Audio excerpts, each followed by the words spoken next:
Today, if I thought yesterday was hard, and if I thought the day before was hard during the hurricane, today has been unimaginable, unexplainable, really difficult to come into the epicenter of where Melissa ravaged 185 mile an hour winds, and to see it from the drone and then the ground. And you just look at some of the videos. The storm, he's been doing his absolute best to show us the scenes in the immediate. Fox Weather's Robert Ray. He's been in Jamaica. He was there during the storm. He's been doing his absolute best to show us the scenes in the immediate aftermath. Robert, great to see you. First off, great job. I know what a challenge it is. Fox Weather's Robert Ray. He's been in Jamaica. He was there during the storm. He's been doing his absolute best to show us the scenes in the immediate aftermath. Robert, great to see you. First off, great job. I know what a challenge it's been, and a lot of people are watching the important work that you and the team are doing down there. What has the day been like today? I know you guys have been working to access some of the parts of the island that were hit hardest. Yeah. Today, if I thought yesterday was hard, and if I thought the day before was hard during the hurricane, today has been unimaginable, unexplainable, really difficult to come into the epicenter of where Melissa ravaged 185 mile an hour winds, and to see it from the drone and then the ground. And you just look at some of the video from our journey in, and we're going to share a lot more in the coming hours and even tomorrow. But guys, I got to tell you something. I have never seen disaster like this in my life, as far as the swath of it goes. Katrina was absolutely horrific. But you know something? The terrain here and the rock slides, the mudslides, and the fact that the winds were so strong and it tore apart looking like an EF5 tornado, not an a Cat 5 hurricane. All of this combined, and the fact that people desperately need aid right now. Desperately. It has got to start coming in. We have airports that have begun to open, and we need supplies to come in. Look at behind me. Look at this family. Nothing is left. Nothing. There are children here.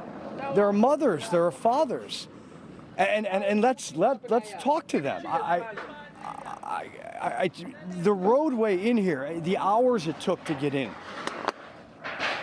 We're talking about what you guys need, and you know, I know I talked to you earlier, and you're doing your best. And how are you doing? I'm all right.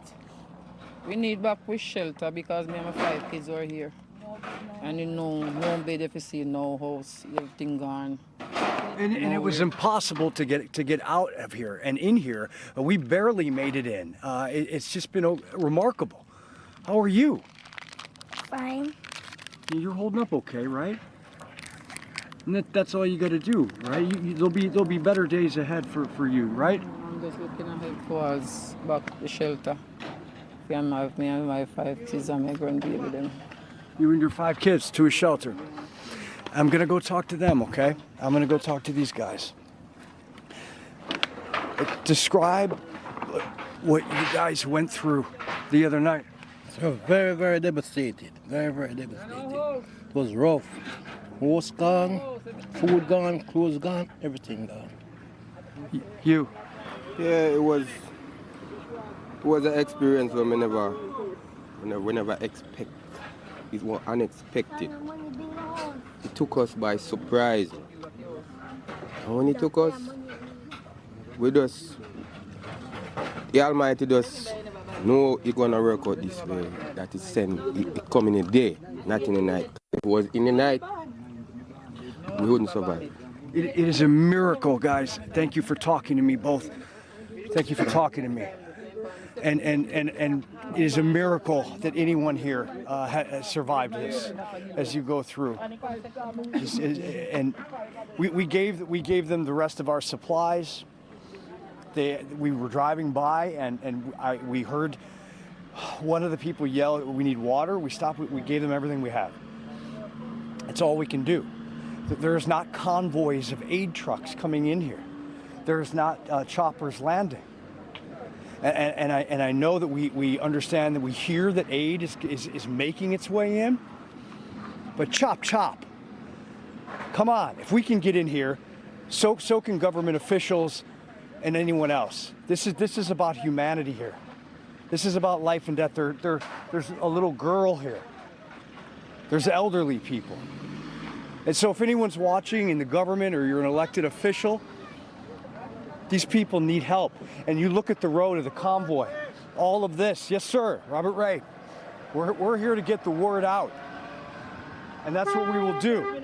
It's what we will do. Near impossible to get in here. And if we were not about to lose light, we would make our way to another community. We're going to try to do that tomorrow. And we will share more stories as it goes. Humanitarian crisis underway. And you know what? Somebody get it together. Back to you, Ian. Robert. Fox, yes, sir. Robert, I've seen you report in a lot of heartbreaking situations. I've never heard your voice sound like that. And I know you've had a long career. Katrina, we watched your reporting from Mayfield in Kentucky. You spent so much time in Western North Carolina last year and this year with Helene. It feels like this disaster has elements of all of those things, maybe without some of the support that rushed in immediately following those events. Yeah, that's exactly what's happening. You know, talk is cheap, and let's go. There is ways. This is 2025. There are ways to land helicopters and airplanes on these airstrips right now. There are ways to get large military vehicles into these areas. We made our way in here today. Got it. It took time, and it was a lot of work, and it was not easy. And we did it with literally hundreds of people that live here that went through this, that were trying to do the same. So you know what? Come on down. Yeah. And let's start helping these Jamaicans, and let's help the people up in Montego Bay who are trapped in those resorts as well. Robert, sorry, I was just watching the drone video that you guys captured. Stunned, to be honest. It is equivalent, like you said, to this giant, violent tornado. You've covered a lot of ground, though. How widespread is it from where you were in Montego Bay, your journey throughout the day today? How long did that take? What was it like getting there? Well, I mean, we left from Kingston this morning because, you know, where we rode the storm out was up in St. Anne Parish, and in Montego Bay, 50 miles to our west. And so yesterday morning, after we woke up, you know, after the house we were in was blown out by the winds, we took the highway all the way to Montego. And so that entire stretch of 50 plus miles, both sides of the road destroyed, up on the hillsides destroyed.